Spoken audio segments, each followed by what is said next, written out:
Facebook, TikTok, and a couple different channels on each of those. So you'll see me looking in different areas, and that'll be why.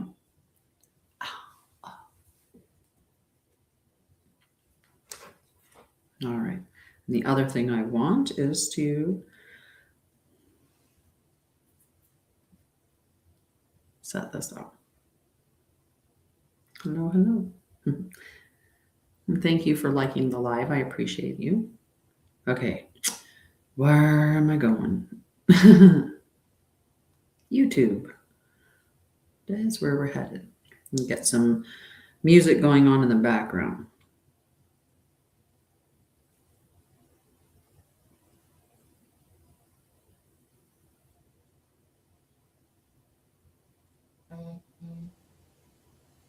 Hello, hello. How are you? So just give me a minute to get set up a little bit here.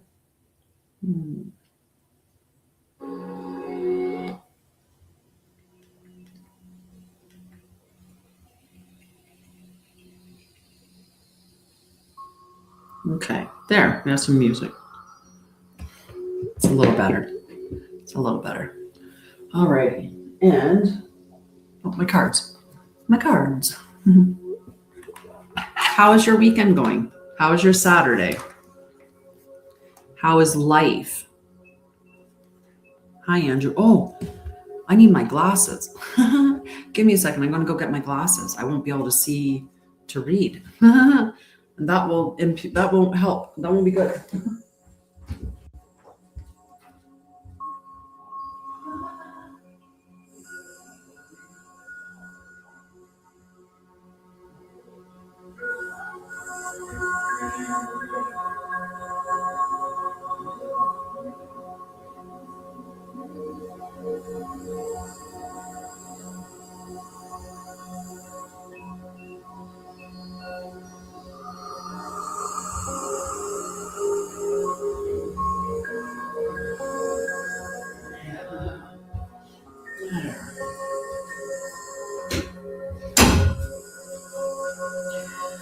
That's better. Now I'll be able to see when we're doing the cards. I'll be able to see.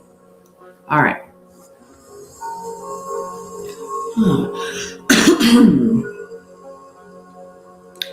Hello, hello.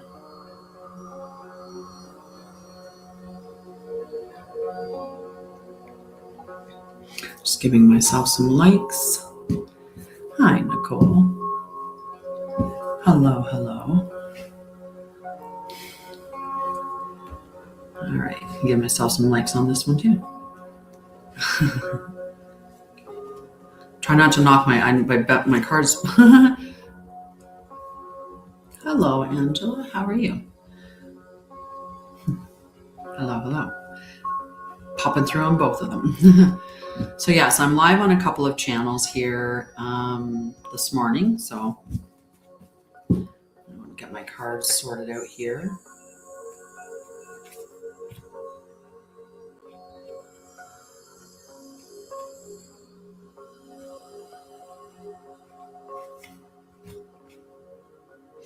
So I'm separating my tarot deck into all the elements, and this is the Etherian Tarot. So it's a deck of that I created. It's my own personal deck. Oops, I bumped that. My own personal deck.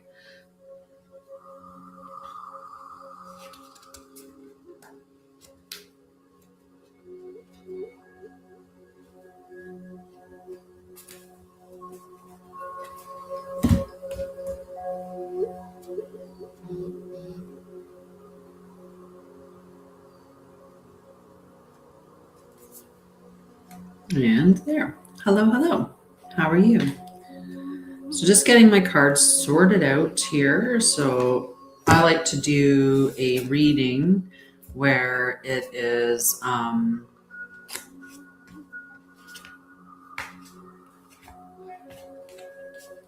wait a second, that's not right. There we go. Just getting my cards sorted out, guys. I like to do a reading that involves each of the elements and just consult with them. I'm also writing several books, one of them being the Fieldwork, Elemental Fieldwork Codex. And with the, hey, Aaron, holy crikeys, how are you doing? How are you?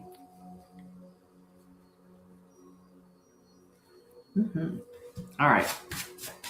So we're going to check in with each of the elements and see what message they have for us today. Okay. That's why I've separated them into each card, like into each suit. There we go. Into each suit. Hello. Aww. Thank you. I appreciate that. I love it when you come in and you always put in such nice messages and you run around and do that for everybody. And I appreciate that. Thank you. All right, let's see what the water element has to say today. So we're just going to pull a card from each one of the suits plus major arcana, and that's what the spread is. Hey, Dawson. Good morning, Earth and Song. How are you? And we'll talk about, like I said, we'll talk about spirituality, consciousness, awakening, healing, all that stuff. I love that. Okay. Right. So we'll check in on the energy through the elements, see what they have to say for each of us or for us. And then we'll talk about some spirituality stuff. And then we're going to do the global meditation. And the global meditation is unity, peace, love, truth, and raising the vibration. Did I say peace? Peace, love, unity, truth, and raising the vibration of each other, or like whoever, all of us, and humanity, the earth. All right. What does air have to tell us today? All right. As I said that. Hello, hello, hello. Whoop. Stop moving my sheet there. Okay. We've got a couple more cards to pull out, and then I'll do the reading of them. That one came out right away. See what ether has to tell us. Okay.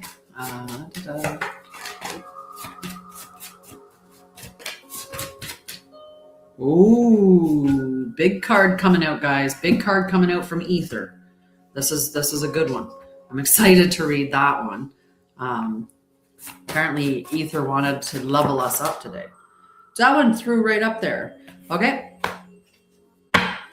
That was crazy how that jumped up onto the table. It's really cool. Okay, so Earth. Earth's message to us today is from the Page of Earth, and I love that. I'm up towards Edmonton, but that's nice. That's very nice. So the Page of Earth is about new opportunities. There is maybe studying or training. I think of this as a little bit like Gemini, because Gemini is the perpetual student, loves to learn and loves to gather information and then share that information. When we're talking the Page of Earth, because we're now into the royal suit part of the cards, when we're in that, it's more long-term things. So whatever the study, the training, the new opportunities, they are more for like long-term, for, something that you're going to be doing in the future for quite some time. Like it's that kind of an opportunity. It's a longer opportunity. So it's also about growth. It's about personal growth. It could be about apprenticeships. It can be about disciplined learning and skill development. So we're growing our skills. We're learning, preparing ourselves for the future with what we're going to be doing long term, making money, providing for our family, all of that. So that's the energy of this card, is that learning for that. So that's what the earth element had to say for us. water, she came in with the Queen of Water. And the Queen of Water is deep love, emotional maturity, compassion, psychic abilities, and healing energy. The Queen of Water invites you, to open your heart to the beauty of love, healing, and emotional wisdom. She is a reminder that compassion, intuition, and deep understanding are your greatest strengths. So this is a very, like I said, intuitive card. When you think about this, water is your emotions, it's your memories, it's ancestry, it's all of that gets wrapped up in here. And when we're looking at water in that capacity, sorry.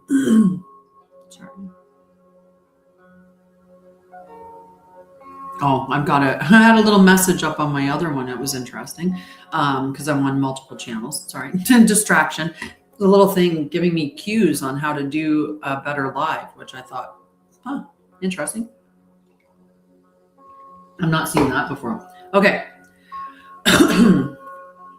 So when we're looking at the queen, it's the feminine aspect of the water element. When we would be looking at the king, it would be the height of the masculine element of the water element. So it's not about gender, it's just about the expression of the energy. And the female energy is more connected to spirituality, it's more connected to nature, to nurturing, to emotions. And so this is what she's bringing us or giving us, that this is where we're at. So we have this new learning experience from the page of Earth, right? Which is reminding you that great things begin with small steps. Whether you are pursuing a new career, financial goal, or personal endeavor, your patience and dedication will lead you to profound rewards. Stay open, stay curious, and trust the path ahead of you. So between these two, we have emotional fulfillment, where our intuition is keen. We are like our psychic abilities are on par. We're also starting that new journey.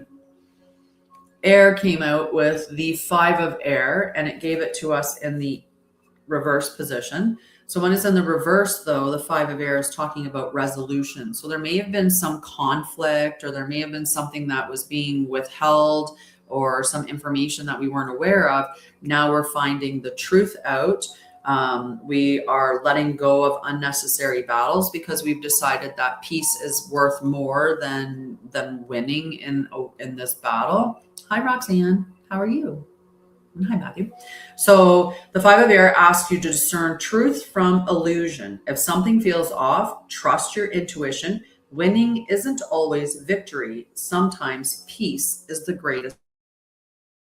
All right. Fire came out with the 9 of fire, and the 9 of fire in the reverse. In the reverse is talking about burnout, stubbornness, fear of failure, and resistance to necessary change. We're going to move through that given the rest of the cards. Oops, sorry, I said again. Stop. Got to pull my there. Then when I touch this, I have a desk, and every time I touch it, I pull it out underneath you guys. Okay, so we're going to skip the ether card. I'm going to show that one last. So the 9 of fire, sorry. So this, like I said, is that burnout, that resistance to change. But it reminds you that you are close to a breakthrough, okay? That you're to keep going, to trust your wisdom, and let your fire guide you to victory. And oftentimes, like, we get caught up in that, like whether it's fear of failure or fear of success, because we honestly feel like in some way we're going to, as we succeed, we have to say goodbye to people that are around us, because those are people that were there for you when you were at that particular level. And as you start to change, people don't like to be shown what they're not doing, right? And many people aren't willing to take that risk. So if you take a risk, or if you're doing healing, if you're working through things and you're changing, that is just shining a light on other people and what they're not willing to do. The other thing is that people like you where you are because you've been useful to them in some way, right? Energetically or otherwise. So they want to keep you in that spot for as long as they can, because it benefits them, right? If someone's being, if someone was being a people pleaser and was saying yes a lot and always helping people, and they started to heal themselves and were no longer doing the people pleasing, those people that they've been pleasing might not be so happy when they start going no, right? So that's the kind of energy there. Okay. Major Arcana gave us the Tower in reverse, which means the Tower in reverse is avoiding necessary change, delaying the inevitable, resisting transformation, fear of the unknown, and struggling against collapse. So these two cards really went together well. Now, the bonus about the Tower being in reverse is that it's not as bad if the Tower was in the upright.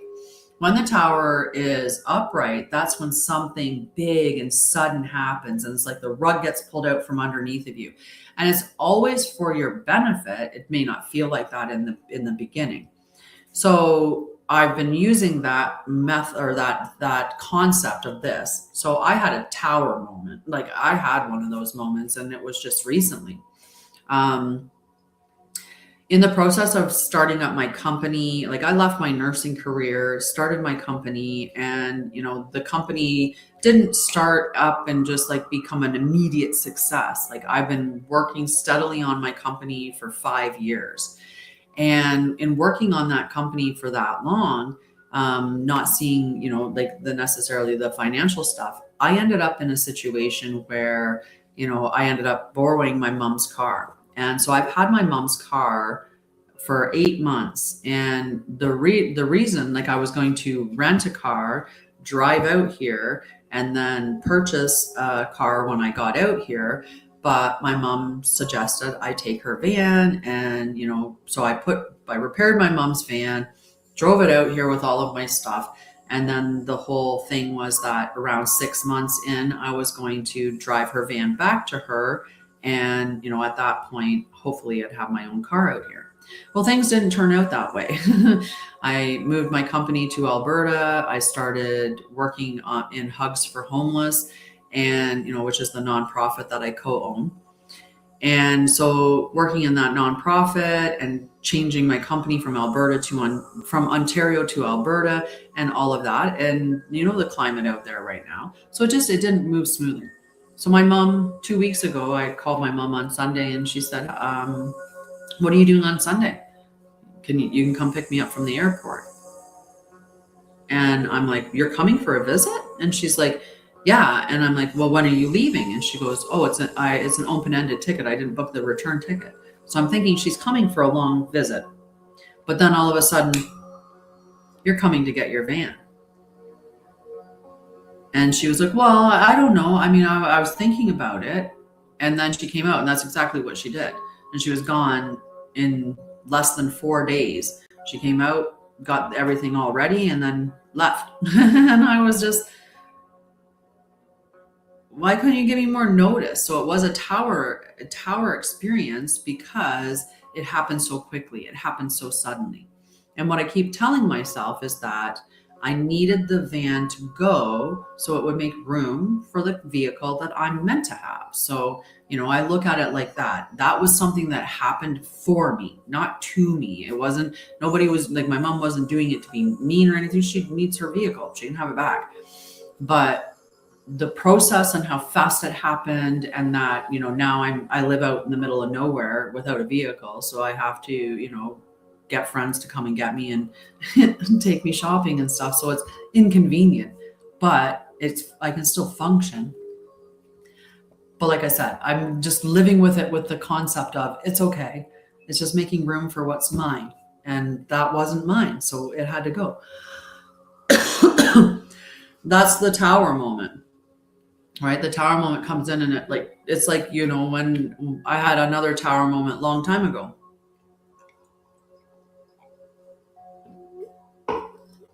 Because I got diagnosed with multiple sclerosis when I was in my nursing career. And that diagnosis was like a Tower moment. And, it really felt like everything was being ripped out from underneath of me, and I lost a lot of my life because, when you get a diagnosis like that, oftentimes, it's not a good one. As a nurse, that was one that I was always, concerned about getting, because I'd worked with many patients that had multiple sclerosis, and I saw how it could take your life from you. So I ended up taking time off of work to deal with that diagnosis. And then my trauma all came down on me. And I had to deal with that because I was no longer running from it. Because it's a lot of times what we're doing, right? We're masking, avoiding, and numbing out, being so busy that we just don't even sit with our feelings or, process through those experiences that we had that shaped us. And I think about, like, frequently lately, I've been thinking a lot about how absolutely crazy my life has been, like amazing, crazy, amazing, like all of it. My mom was married when she was 15. She had my brother and I. My brother's a year ahead of me. So she had both me and my brother before she was even 18. So 17 was when she had me, and she had my brother at 16. My dad was very abusive, and they separated when I was really young. I mean, we were put in the children's aid at one point, my brother and I. We've moved over 50 times with childhood. We moved all across the country. We lived in Ontario, British Columbia, and Alberta. Growing up, we moved, and sometimes every 6 months we were moving. And it was just trauma central, right? And that was just our lives, like. And so I think about how I had that childhood where I moved all over the place, lots of abuse, lots, poor, like we were in poverty oftentimes, we were on welfare and stuff like that. I moved out of my house, like out of the home, when I was 16. I had 2 kids by the time I was 19. Like, I had my second child I turned 19 and had him 10 days later. I had him sorry, I'm doing it wrong. I had my first at 18. I had my second just before I turned 20. Anyway. 9 years post-secondary education. That was because of trauma, though, because it was just go, go, go, do. And I did not want to be in the situation that my parents were in, right? I didn't want that for me. I didn't want that for my kids. I already had kids, and young, and, we struggled early on too. And my kids moved around a bit when they were younger, which, I didn't want them to have that life that I had. And they didn't have the life that I had because they didn't move like that. That was insane. But they definitely moved more than I wanted because I didn't heal myself before I had them. And, when I had that MS diagnosis, that was the best thing that happened for me, because it was my wake-up call. And that's what those tower moments can be. They can be the moment where you're like, oh my goodness, wake up. You need to heal. You need to do something. You need to make changes, right? Those moments where you're like, enough is enough. Those are good moments. Those are really good moments. And that was what that moment was. I worked as a flight nurse for 7 years. I traveled around the world. I've been to a bunch of, like, really amazing places. I've walked on the Great Wall of China. I've been to the Golden Temple. I've traveled all over the world as a flight nurse. And, that was amazing. I've, continued to move around a lot in my age now. Like, I've probably moved close to 70 times now. Like, I longed for the last move. The last move is going to be, it's going to just be, amazing. Right? So when you think about, like, when you look at your life, when you roll through your life and review it all, right? Look at how amazing it is. Like, all of the different experiences that you've had, all of the different people that you've met, all of the different lives that you've impacted. I mean, it's mind blowing. It's absolutely mind blowing. And, like I said, going from having, not like the situation of my childhood to everything that's happened and where I am now, like it's just it's incredible. It's incredible. Um, so yes, I think I'll talk more about that too. I mean, I remember I used to have such a terrible relationship with my mom that if my mom was coming to visit me, I would be just like, oh, I'd be so upset about it.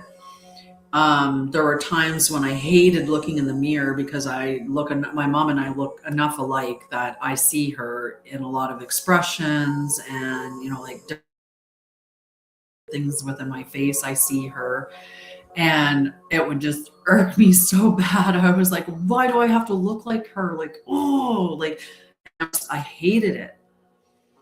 And, because I went from my nursing to starting my company, and like I said, my company didn't start off and just become a rip roaring success. I have worked hard every single day on my company for 5 years. And my mom saw that firsthand. And so it wasn't without effort. It wasn't without, anything that I was bringing to the table. It wasn't happening. So I stayed with my mom for a long time, for over a year, actually. I lived with my mom. Otherwise, I probably would have been homeless. And my mom and I really worked on our relationship and bonded through that. So now I like that I look like my mom because I'm going to get to see her long after she's gone. I'll be able to look in the mirror and go, there's my mom again, right? It'll be bittersweet to have that, right? So it's beautiful what the healing can do, where you go from, one moment hating somebody. Like I know, like there were like I loved her, but I hated her. I was like, don't even come near me. Don't talk to me. Don't call me. Do not call me. I did not want, like, I just didn't want anything to do with her. So for us to heal through our relationship and get to the point now where, I love my mom to come and visit me and she could stay even longer, right? Like I'm probably, there would be, 2 weeks. I would enjoy that, right? Um, but yeah, instead, it's interesting, right? It's interesting, that transition. All right. So the last card that came out, and this one actually came out from the Ether deck, and from the Ether deck, it is the Cosmic Key. So this is a special card. It's not major arcana, and it's not technically Ether, but it's just the special card that I put in the deck, and this is the Cosmic Key. So this is an energetic activation, a divine passageway that bridges the seen and unseen, the known and the forgotten. It carries the blueprint of your soul's full potential. Sit in stillness, visualize the golden key, the cosmic key glowing before you. Feel its light expand, dissolving veils and opening quantum passageways. Ask, what am I ready to unlock? And then listen. You may feel, see, or know the answer. The cosmic key says, I have waited for you across lifetimes, resting within your soul's infinite light. You are ready now. I do not unlock what is not already within you. I simply reveal what you have always held. The path is clear. The time is now. Step through. So it's an upgrade, a total upgrade with that card. All right. Where is my notes on what I wanted to talk about?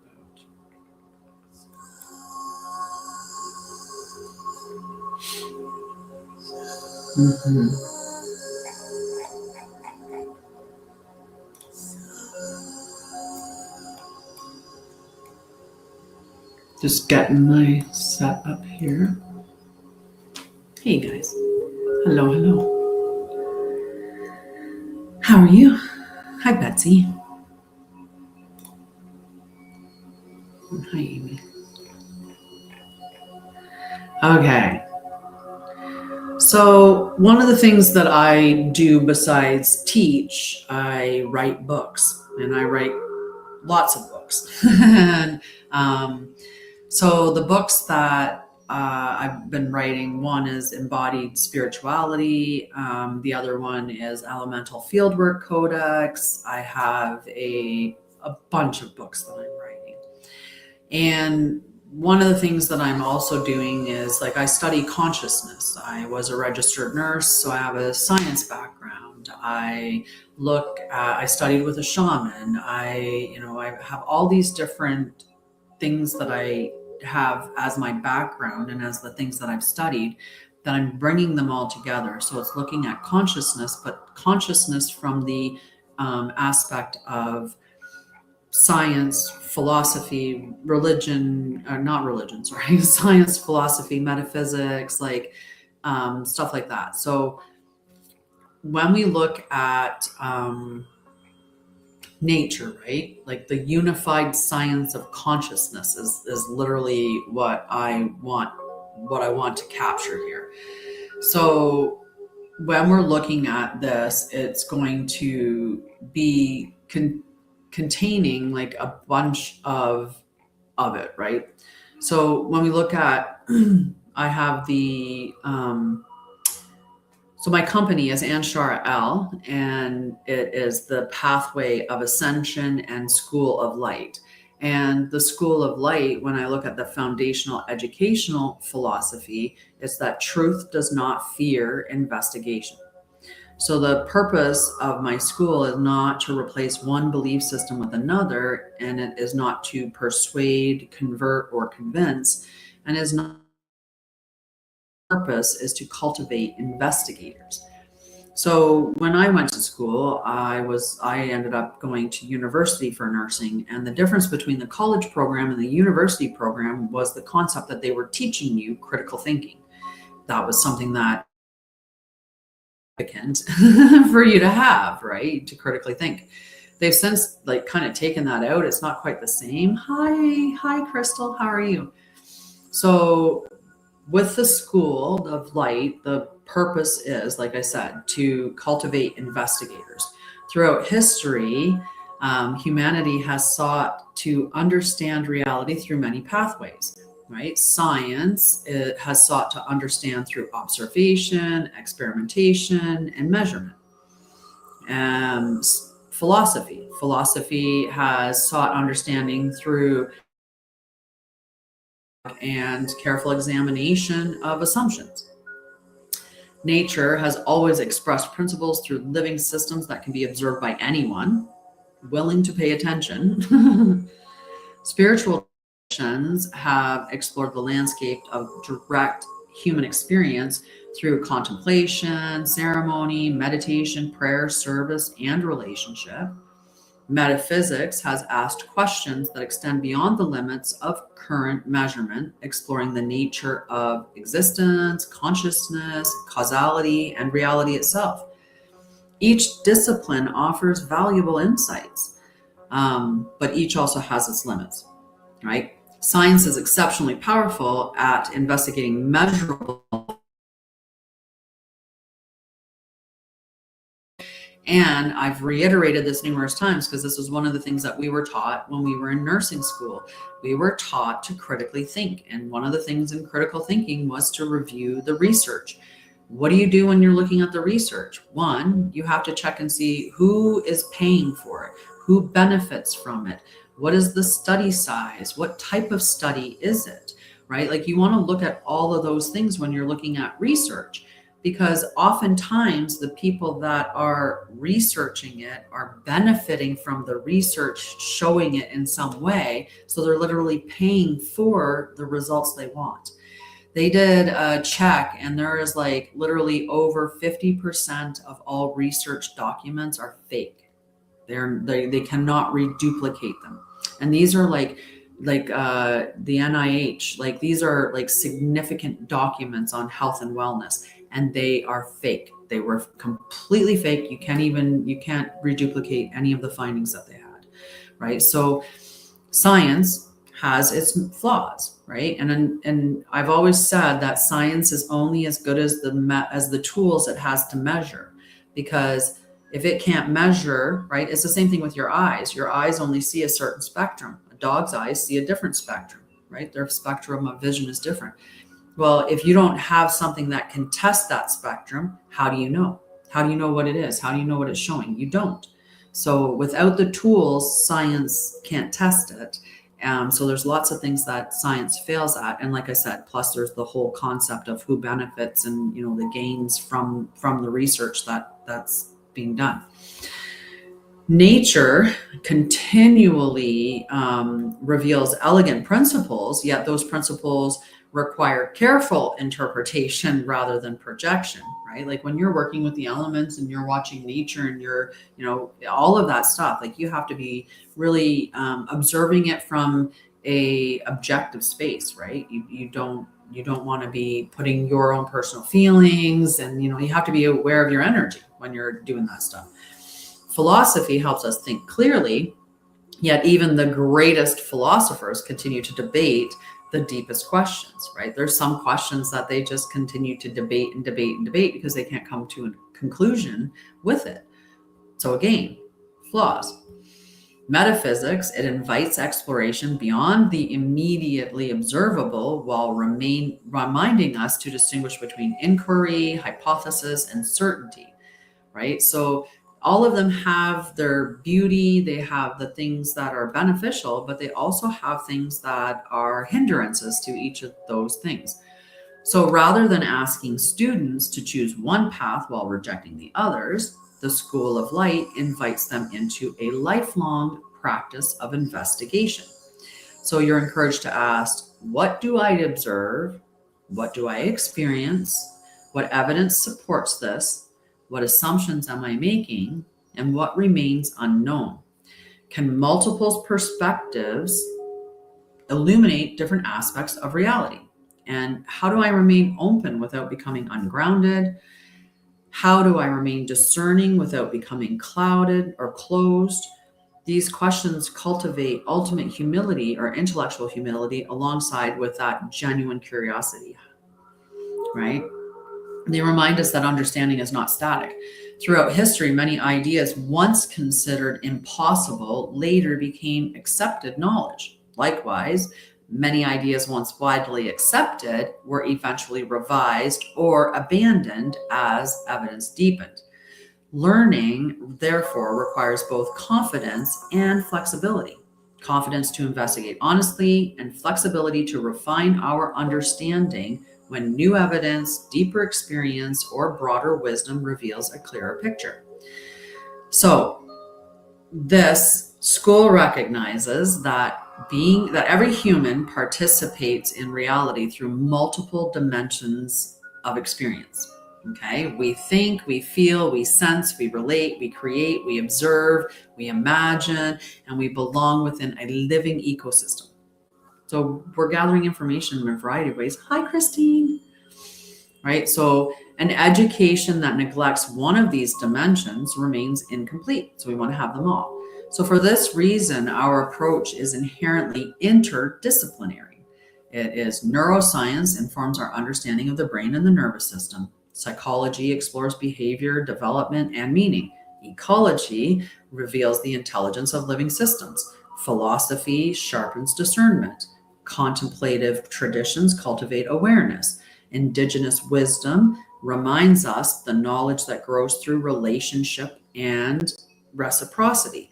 The arts reveal dimensions of experience that cannot always be expressed through analysis alone. Each contributes to a richer understanding of what it means to be human. At the heart of this work lies a simple commitment. Truth does not fear investigation. If something is true, careful observation cannot diminish it. Honest questions cannot threaten it. Scientific inquiry cannot destroy it. Direct experience cannot invalidate it. Reality remains what is, whether we fully understand it or not. And our task is not to defend our beliefs. Our task is to continually refine our understanding in service of truth, wisdom, compassion, and the flourishing of life. This is the work of consciousness. This is the work of humanity. And this is the work of the School of Light. So that will be the study of the unified foundation of consciousness. And the first question we have is, how do we know what is true? So how do we know what is true?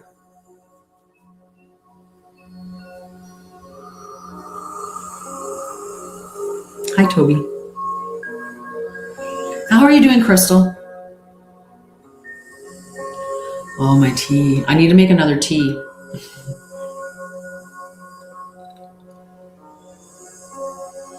How are things in your world?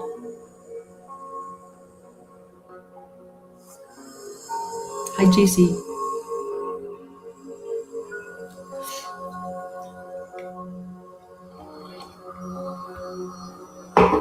Okay, so how do we know what is true?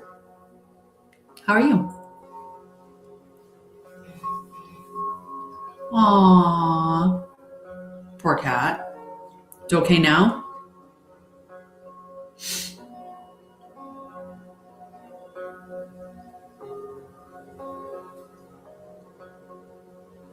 Your cat's okay now? That sucks. They're so expensive. Like the vet. So expensive. Good. Yeah. Okay. So every journey toward wisdom begins long before we realize we are seeking it. Before there were universities, there were fires. Before there were laboratories, there was the night sky. Before there were sacred texts, there were rivers, mountains, forests, stars, and the quiet observations of those who lived in relationship with them. Aw, that's so nice. That is so nice.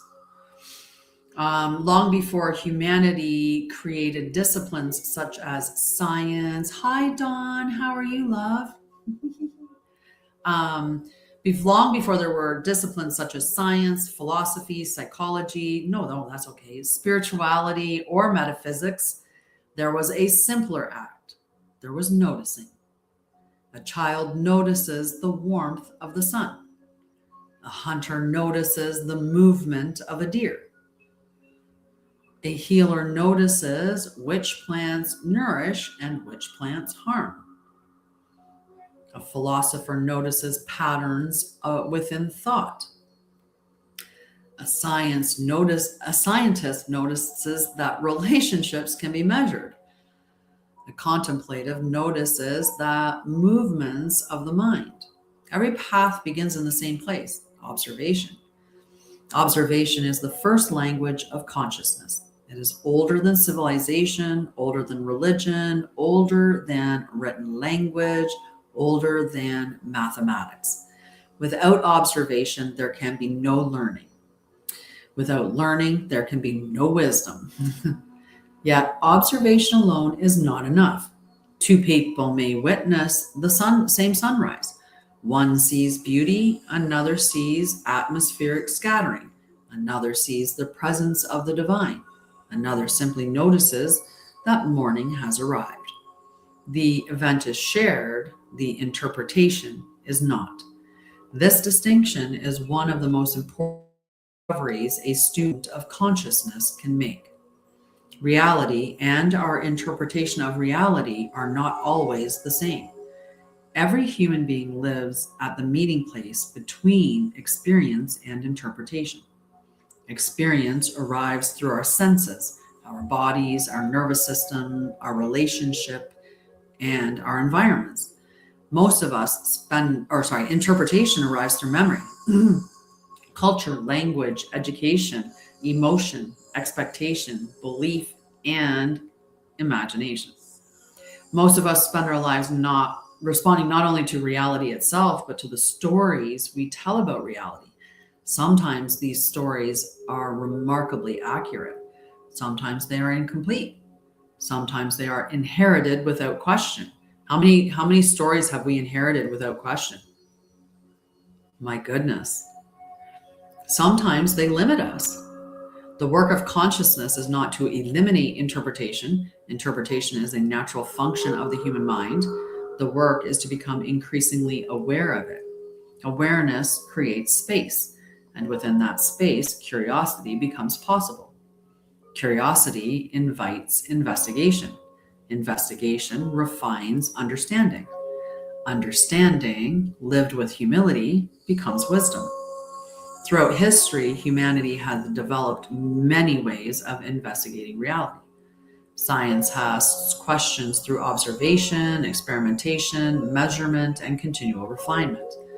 Philosophy examines the assumptions beneath our thinking and challenges us to reason carefully.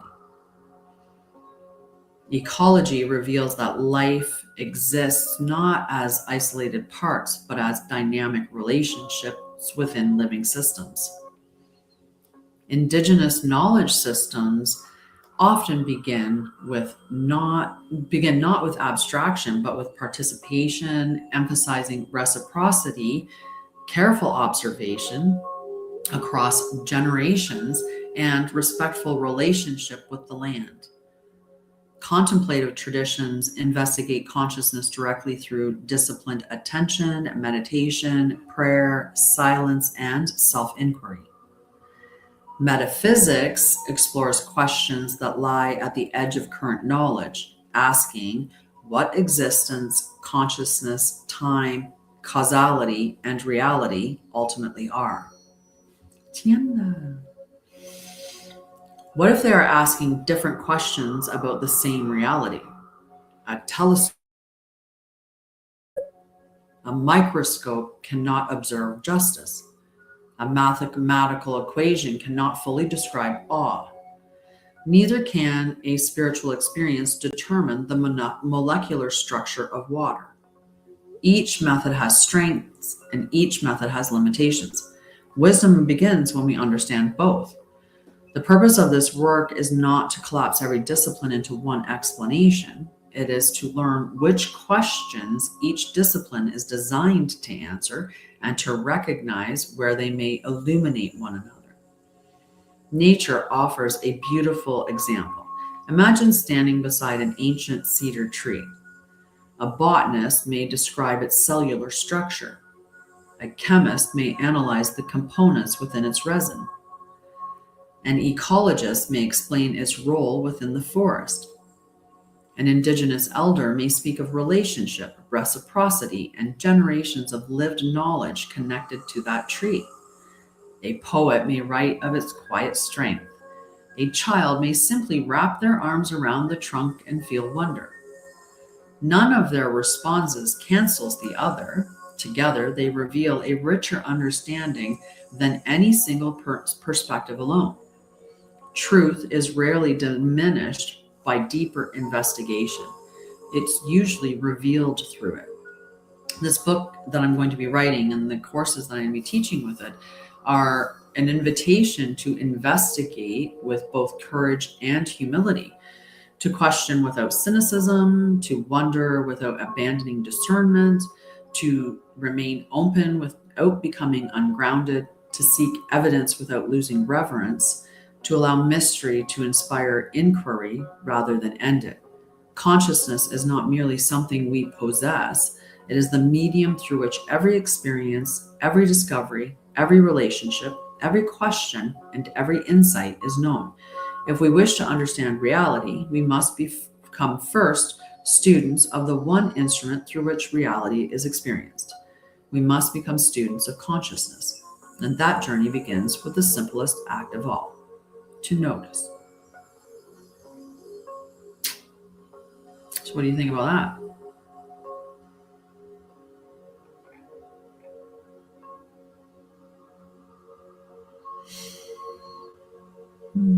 Hello, hello. Okay.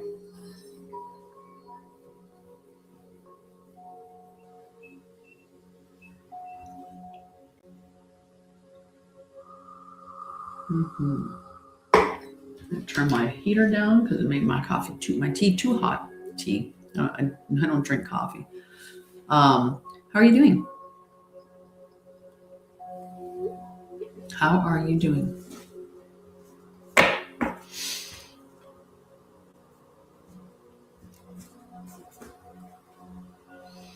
Okay. So the instrument through which reality is known. There's something extraordinary that most human beings overlook every day. Every experience you have ever had has occurred within consciousness. Every sight, every sound, every memory, every dream, every scientific discovery, every spiritual experience, every mathematical equation, every poem ever written, every act of love, every moment of fear, every question humanity has ever asked, all of it has appeared within awareness. Pause for a moment and consider consider the significance of that. That every single thing, it goes through consciousness. It's experienced through that awareness. Human beings have devoted immense effort to understanding the universe. We've explored the oceans, we've climbed mountains, we've mapped the stars, we've split atoms, we've sequenced the genome, we've built machines capable of extraordinary precision, yet the very medium through which all these discoveries become known often receives remarkably little attention. Consciousness is so intimate that we rarely notice it. It is like asking a fish to describe water. The fish has never existed outside of it. Likewise, we have never experienced awareness itself. This raises one of the most profound questions imaginable. Can the instrument through which reality is known also become the subject of investigation? The answer throughout history has been yes.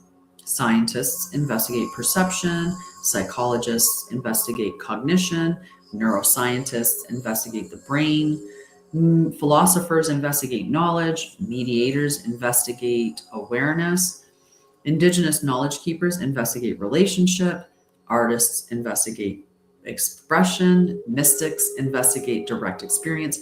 Each explores the same mystery from a different doorway.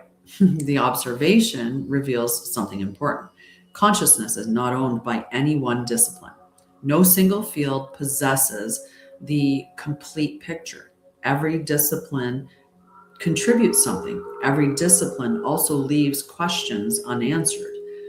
Perhaps this is not a weakness. Perhaps it is an invitation. Imagine standing in the center of a great mountain. Around you are many pathways leading toward the summit. One traveler begins from the eastern forest. Another climbs from the western cliffs.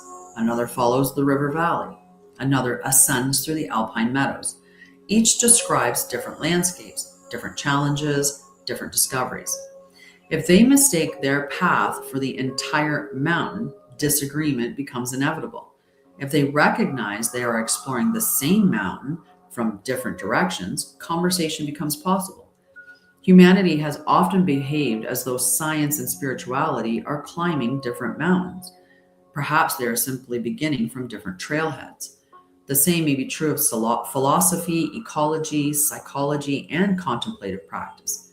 Each asks different questions, each develops different tools, and each contributes pieces to a much larger understanding. This does not mean every conclusion reached by every discipline is equally supported. Discernment claims are supported by centuries of careful observation and repeated investigation. Others remain promising hypotheses. Others are symbolic interpretations that carry meaning without necessarily describing objective reality. Learning to distinguish among these possibilities is one of the central skills of consciousness education. Discernment is not skepticism, neither is it unquestioning belief. Discernment is the disciplined practice of remaining open while continually refining our understanding through observation, evidence, experience, dialogue, and humility. It is entirely possible to hold a profound spiritual experience with deep respect, while also recognizing that that experience may be interpreted in different ways. It is equally possible to value scientific evidence while recognizing that science itself evolves as new discoveries shape and reshape existing models. This balance protects us from two common traps. The first is certainty without curiosity, the second is openness without discernment. Neither serves truth. Truth asks something more of us. It asks us to observe carefully, to think clearly, to remain humble, to continue learning. Perhaps the greatest obstacle to understanding consciousness is not a lack of information. Perhaps it is the assumption that we already know enough. The beginner's mind, described in many wisdom traditions and echoed in modern learning theory, is not ignorance, it is openness. It is the willingness to look again, to question assumptions that become invisible through familiarity. The invitation is simple: become a student once more. Not because you know nothing, but because reality is infinitely worthy of continued exploration. Every genuine discovery begins with the courage to ask a sincere question. And perhaps the greatest question of all is not what is consciousness, perhaps it is what becomes possible when consciousness learns to observe itself with clarity, with honesty, and with compassion. This is the journey that we're going to take together. What do you think about that? All right.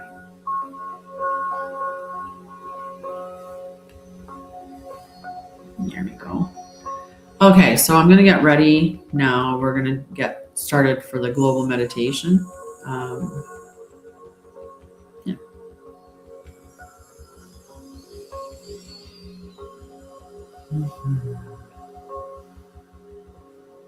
Okay.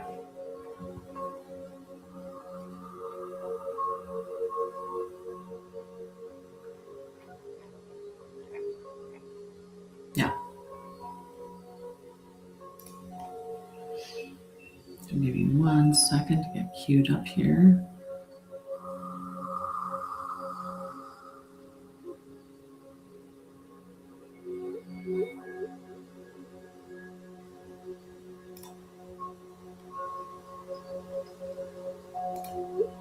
I'm always writing something.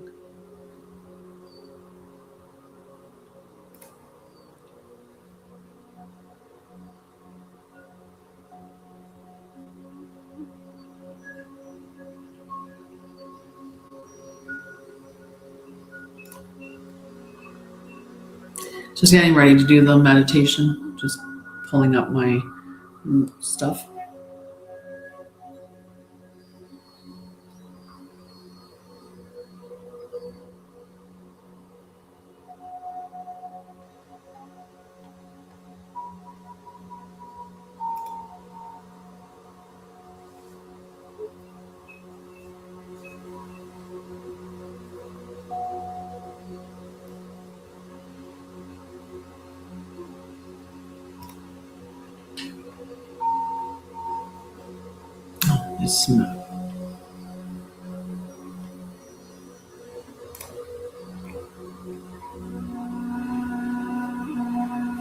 Hello, hello.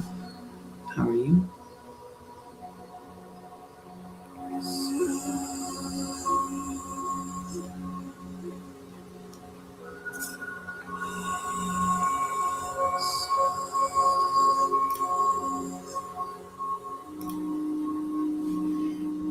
Okay.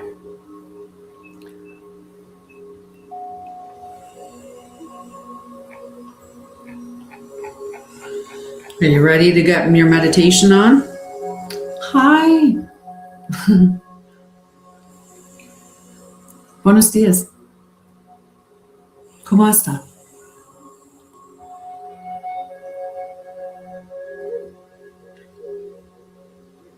All right. So when we do the meditation, we are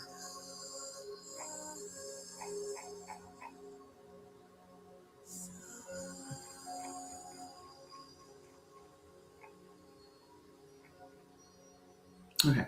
Sorry. I found my spot. Hello, Morichi. How are you? So we're going to do the global meditation. I'm going to get the music to the right volume and set up.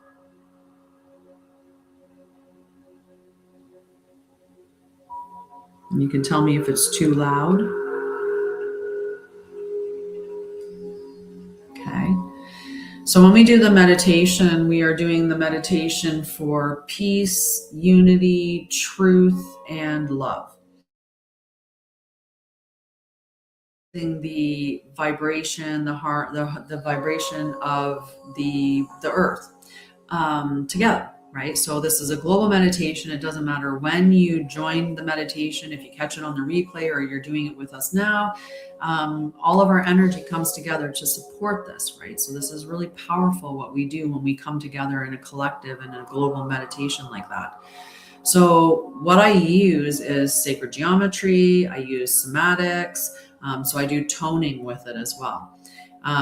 So as I go through the meditation at different points, you'll hear me going like say, Om, like making those tones. Okay. So what you're going to do is just get yourself into a comfortable position so that you are either seated upright or you can be lying down. Just make sure that you're comfortable and that you are able to close your eyes. If you're not able to close your eyes, then you probably shouldn't be doing the meditation. Like if you're driving or operating equipment or responsible for other things, you should just keep your eyes open, do the meditation later. But if you're okay with that, then make sure your phone's in a good place so that if you do, get a little sleepy and lose a little bit of your tone, you're not going to drop your phone or fall off your chair, right? So make sure that you do all of that. And let me know with a thumbs up if the music's okay. Because if the music is too loud, I'll turn it down a bit more. So just give anyone a chance to respond to that. Hi, Shelby Boo. How are you?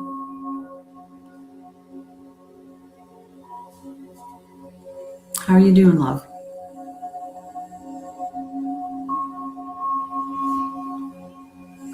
All right.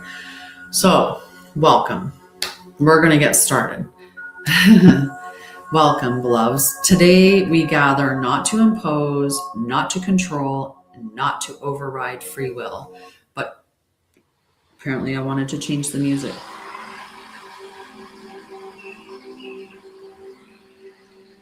I just have to check something really quickly.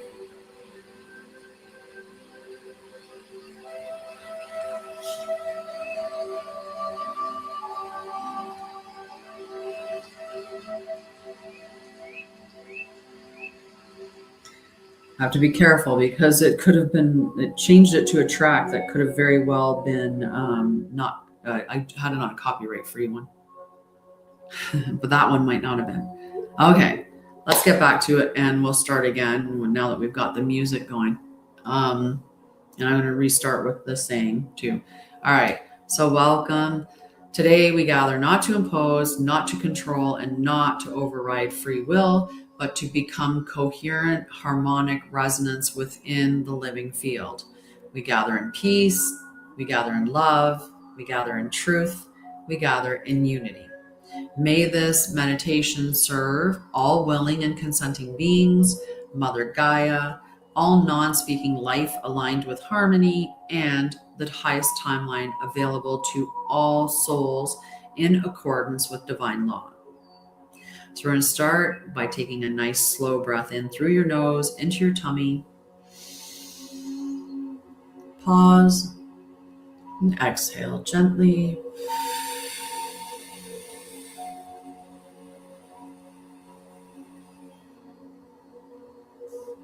Another inhale through the nose into the tummy. Pause and release.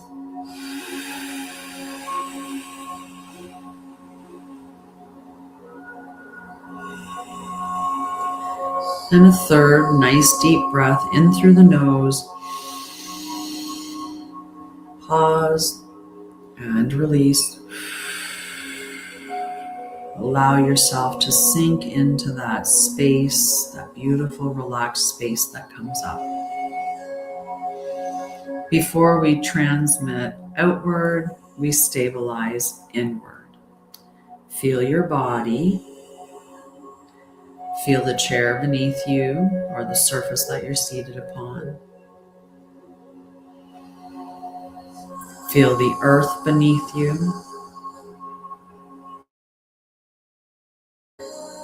Feel the breath moving through you. Relax your jaw.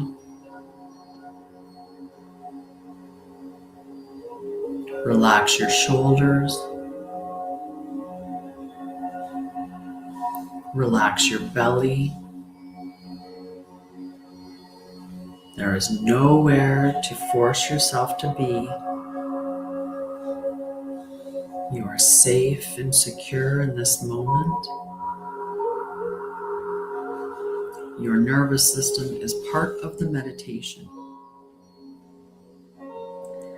Now bring your awareness to your heart center.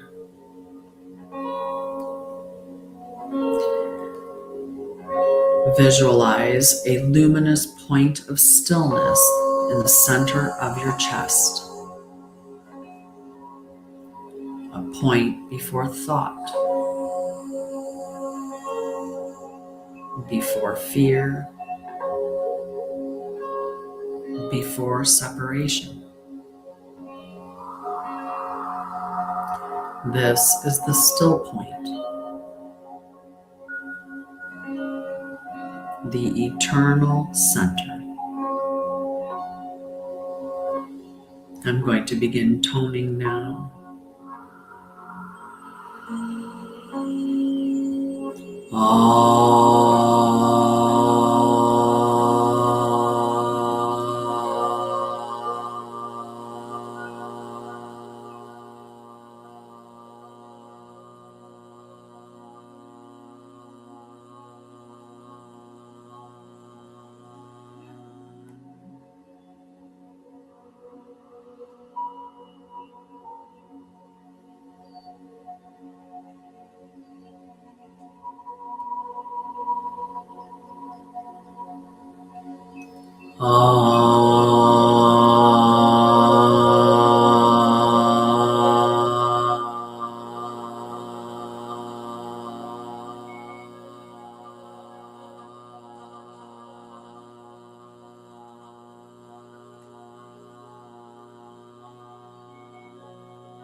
Allow the tone to move through your body like a wave of peace.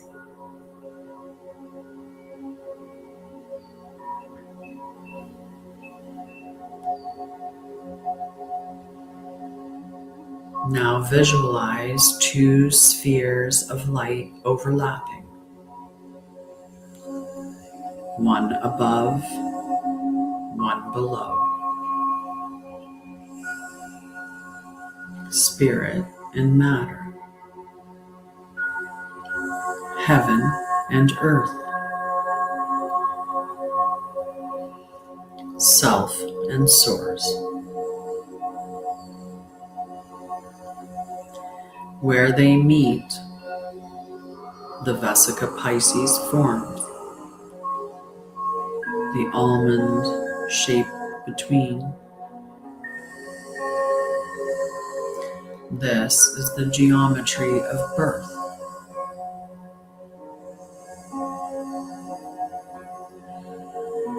Creation.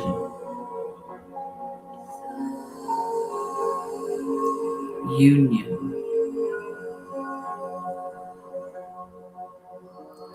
Coherence.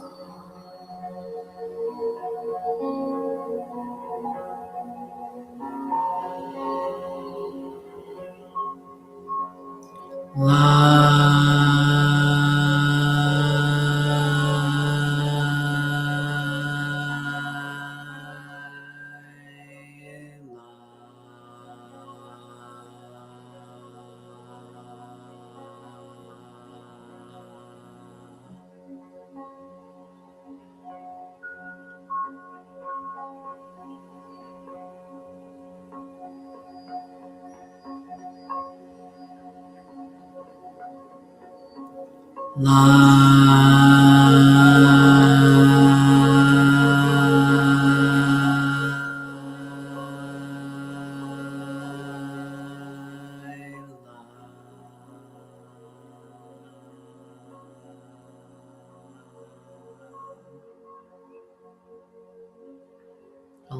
the field to soften.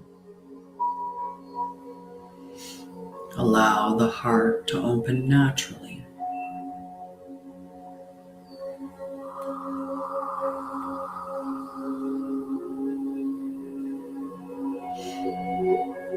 Now the Vesica Pisces begins expanding outward, forming the flower of origin.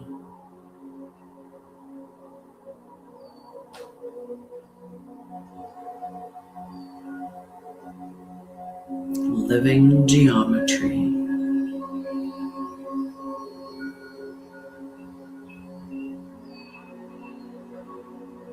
Harmonic symmetry.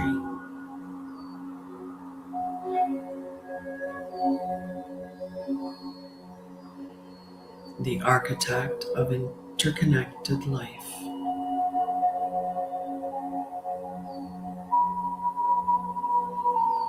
See every circle connected, every being connected.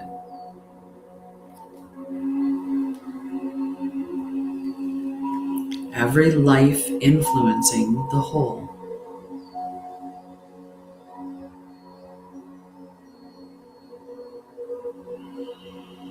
Now we send harmony through the emotional waters of humanity and Gaia.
See ripple rings moving outward across the earth.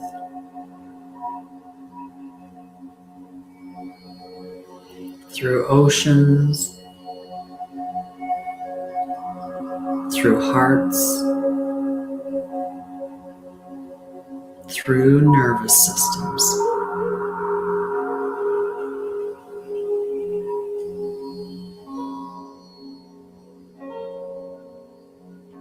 No force, no control, only harmonic invitation.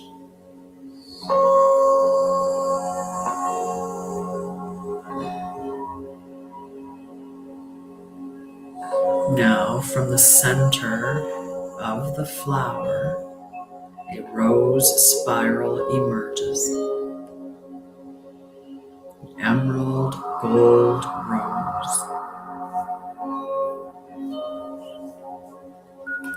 The harmonic geometry of love. Not attachment, not possession, not emotional control, but coherent love, stable love, living love.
May all willing hearts remember coherence.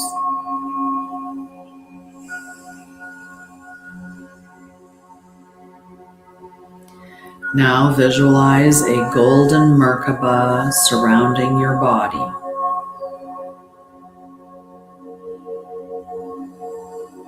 A three-sided triangle, tetrahedron, one pyramid upright, one pyramid facing down, with you in between them.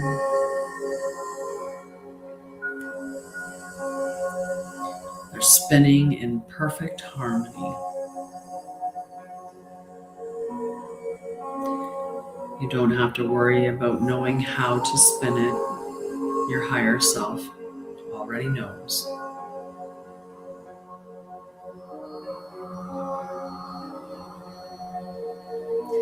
Now, see the same geometry around the planet, around Mother Gaia. A golden Merkaba spinning in perfect harmony.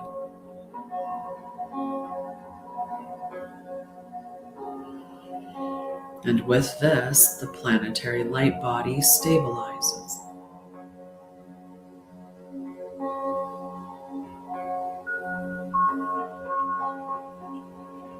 Now we anchor into Gaia. Visualize your energy roots descending into the earth. They expand out from your root chakra, connect into the mycelium network.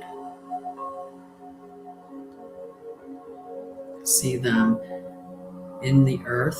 Feel your energy roots descending into the earth, into crystal, into soil, into water, into stone.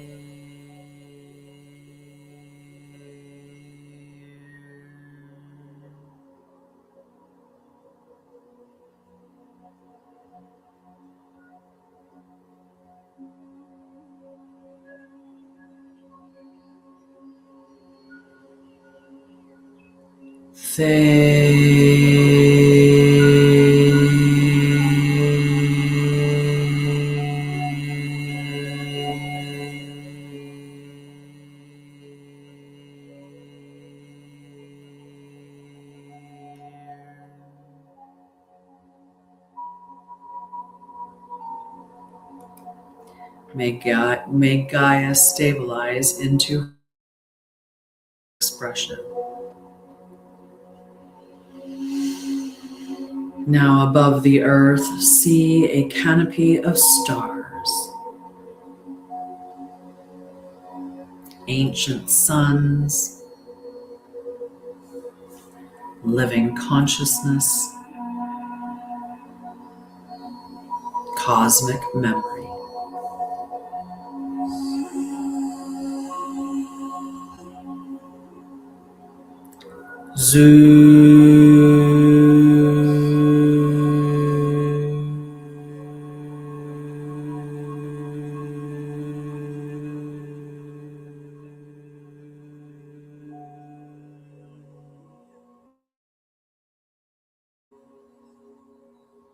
May all willing beings remember their place within the living cosmos.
Visualize the earth stabilized in concentric harmonic light.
Feel the field settling.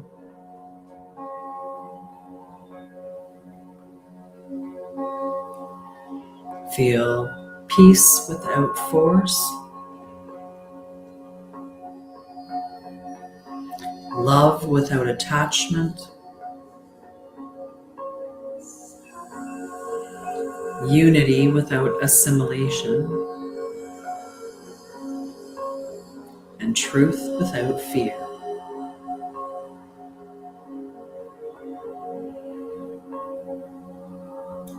May all transmissions offered today serve only the highest good, divine love, divine truth, divine law, and the sovereign evolution of all willing beings.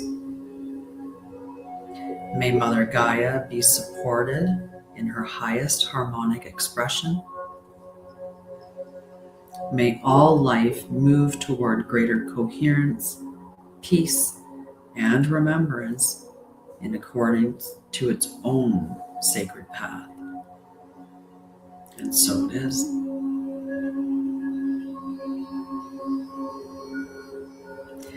Now, take a breath deep into your tummy. Long exhale.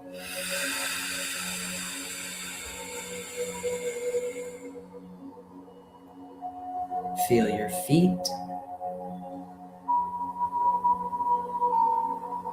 Feel your seat.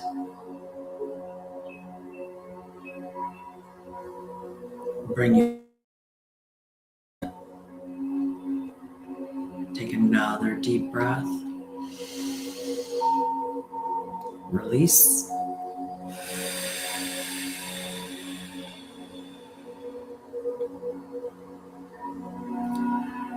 Check in on your jaw. Ensure that it's still relaxed. Your shoulders are still relaxed. And your belly is still relaxed. One final breath in.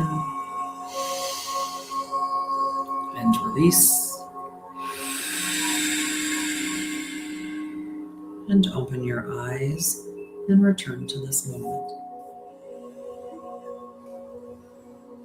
Welcome back. How was that? So every Saturday we join together to do the meditation for peace, unity, truth, love, and to raise the harmonic of Earth and all willing beings, right? And so it's powerful. It's absolutely powerful for you to join and for all of our energy to come together. And it doesn't matter if you're joining now or if you catch it on the replay, it's still valuable. That's hilarious. All right, I'm going to read the channeled message that I had this morning, and then you guys are off for the day. Get to go have some fun. Okay? All right, so I channel messages every day, and I share them on my channel, on my Sha'Ryah channel, and then I share them also to my Sha'Ryah and Lorian channel. I'm going to turn the music down just a little, make sure it's not overwhelming everything. And I talk about how you can do this too, right? I do what is called automatic writing. And so you know how we did the 3 deep breaths and we connected in with ourselves, we relaxed our jaw and our shoulders and our tummy, and we really just got into state, is what I call that. Once I do that, then I just ask for a message for the collective and I just write what comes out. And when I actually read it is when I read it to you. I don't know what it says too much before that, because when you're channeling, you're not consciously processing the information. So this is what came out this morning. We spend so much time looking at the other, the outside of ourselves, the other who is the reason for our troubles, the other who has what we desire, the other who we wish we had or could be, the other who is going to save us. We carry so much anger and hate for the other. People before us, or who we see as above us, have taught us to dislike the other, to fear them, to blame them for our plights. They also taught us that the other would save us, the other government, the other religion or savior, the other alien force, the other that you wait indefinitely for. You are the one who can save the world by saving yourself, and stop hating or blaming or waiting to be saved by the other. Each one of us has been taught the same by our teachers. But my teachers made you the enemy, and your teachers made me the enemy. They taught us to hate the other sex, the other race, the other culture, the other color, the other religion, the other team, the other side. They told us each a different savior would come. They lied, confused, and manipulated us all. And many are still convinced that what they were taught is true and accurate. You are love and loved. I am loved and loved. We are the world makers. We make our world by our collective thoughts, beliefs, feelings, and actions. More of us need to wake up to the reality that we have all been played to hate and wait. This is your reminder, your wake-up call. You can start right now. Put down the hate, put down the lies, learn the truth, and for the love of all creation, don't wait. Join with your brothers and sisters who are making the world a better place. Turn to love, to life, and to each other. So that was the message that came out today, and I thought it was absolutely perfectly timed, as they always are. As they always are. And yeah, what did you think about that?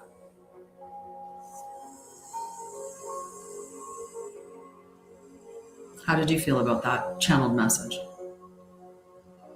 And do you think that you would try channeling your own messages?